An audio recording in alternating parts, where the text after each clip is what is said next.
Now, there's very good reason for gold to be a big part of this ecosystem. And let me spend a couple of slides with you explaining why that is. You may not fully appreciate gold. I know I didn't some years ago when I first started to study what it was about gold that was important in human history. And as we go forward, even in these modern ages, gold has been a huge attraction to humans for many, many thousands of years. Many of you will know that as obvious. And in ancient times, it was the jewelry of pharaohs and kings, of course. It was a sign of power and wealth. More recently, though, in human history, it's become the recurring base of currency. Okay, currency being things, a means of exchange. That's basically what currency is. And that's happened within human history for nearly 3,000 years now. The Persians first minted the first gold coins as far back as the 6th century. And in 1873, the USA established the gold standard on the then dollar, and it was paired and backed directly with gold. More recent history has seen a significant change in that thinking, okay? And many of you may recognize this gentleman here. Despite 5,000 years of history, and despite gold being such an important raw material and a recurring base of currency, back in 1971, nearly 50 years ago now, President Nixon had a decision to make, and the decision he made was basically to remove the gold standard from the dollar, and that immediately placed the dollar as the base currency for most of the world. And there's good reason why that had to happen due to 2 world wars, the amount of gold that was in America at the time, because that's how the Europeans paid for those wars. And then in the end, there wasn't enough gold for the Americans to keep the standard alive. So he basically temporarily, believe it or not, suspended the standard. Gold became more and more valuable, however, during that period because of the devaluing nature of what is called a full floating fiat currency, FIAT. The issue you've got is as more and more currency is allowed to pump into the markets in terms of what's called monetary supply, then it takes more and more of the same value in currency to purchase the amount of products we need. So this particular slide demonstrates that a $20 bill over a period of time, or in the 20 years here, or just over 20 years, you'll know yourself in your life that a $20 bill, a €20 bill, £20 bill purchases less stuff over time because of the nature of what's called devaluing currency or hidden inflation.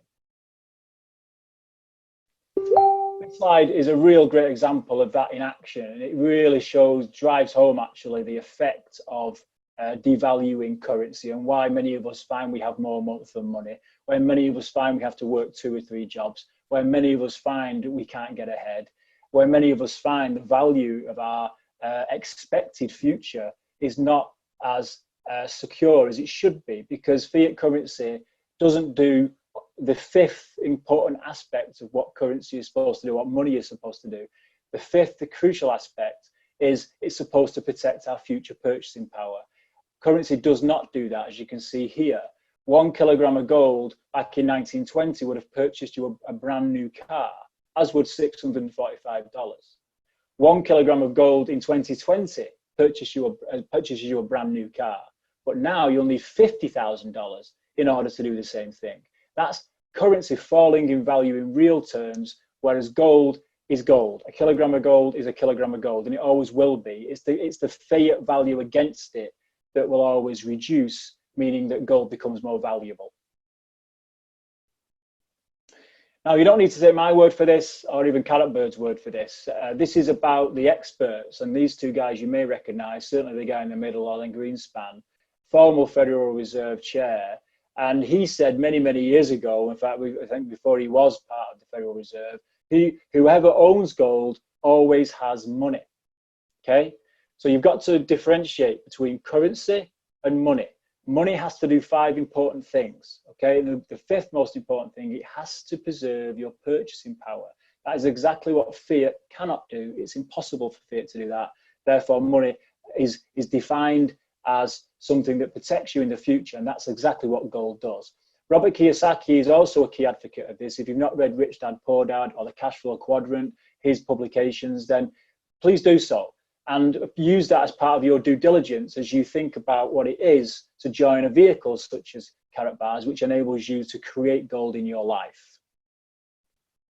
Well, our next guest is best known, I should say, as the author of Rich Dad, Poor Dad, one of the most well-known personal finance books. And by the way, he doesn't recommend going near the stock market. Let's bring in Robert Kiyosaki, who's here in Singapore with me, and he's here in Singapore to speak at the Masters of the Century conference. Great to have you with us, Robert.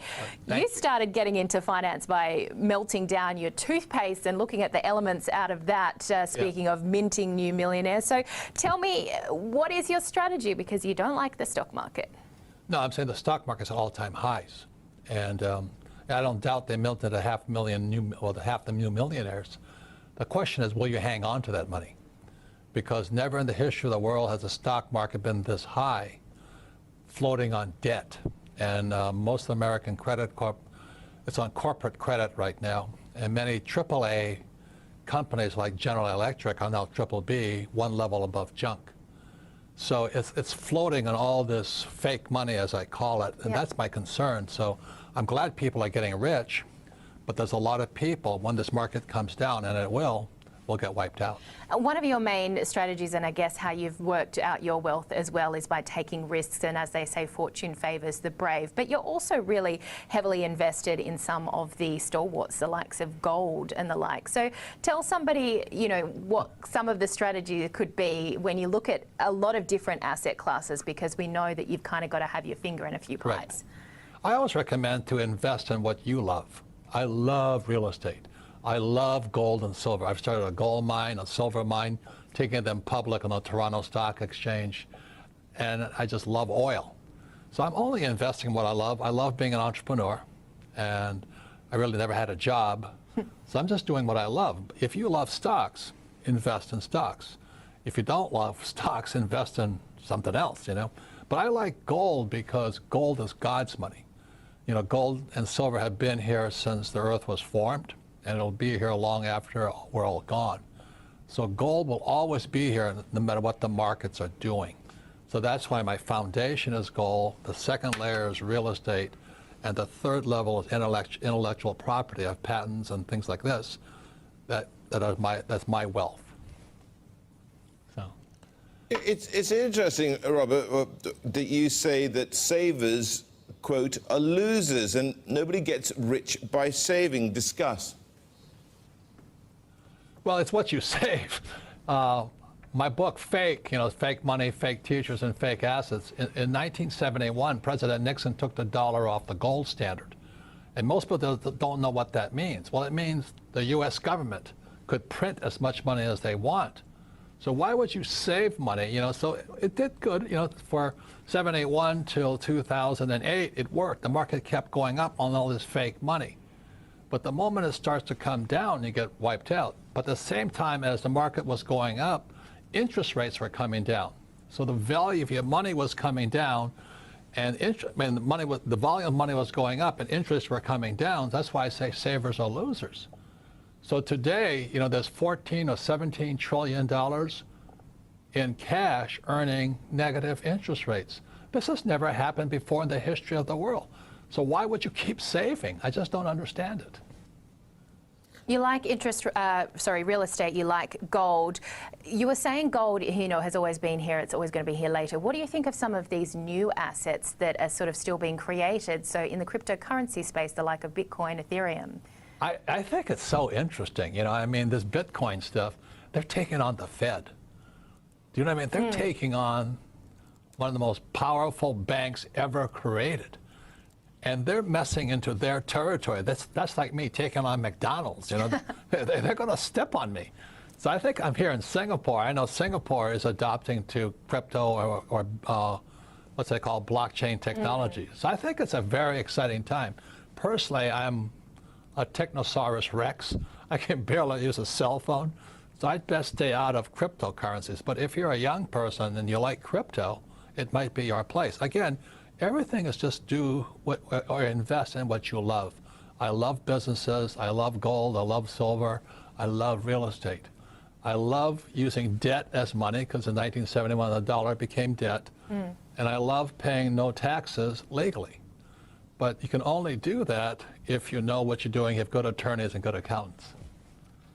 So. Robert, final question from me here. Just a corollary of, you were saying how to prosper, how to predict. So tell us, get your crystal ball out. What is next? What is going to happen? What are the asset classes that you're looking at? That's a really great question. I have 2 books coming out for 2020 because things are really heating up. One is Ravens with Jim Rickards, a very, very prominent guy in America. He's at LTCM, the CIA, and the Defense Department. But the second book is Who Stole My Pensions? Because in 2008, what brought down the market was the subprime debt market, the derivatives. What's going to bring down the next market are pensions. America's pensions are woefully underfunded. And so right now, that's what's driving the stock market up. So it's ironic for my generation, the baby boom generation, we don't have retirements. And they've been buying these really high-risk investments from Wall Street, and that's what's going to bring down the next market crash. I think 2022 to 2025, if I was a gambling man. And you always say, Robert, threats are opportunities. So perhaps anyone listening can listen to some of your concerns and threats and see them as opportunities. Correct. Congratulations, Mr. and Mrs. Parker, on your retirement. We'll be happy to cash out your retirement account today. Just a few of the details. Great. Now let me go get your money.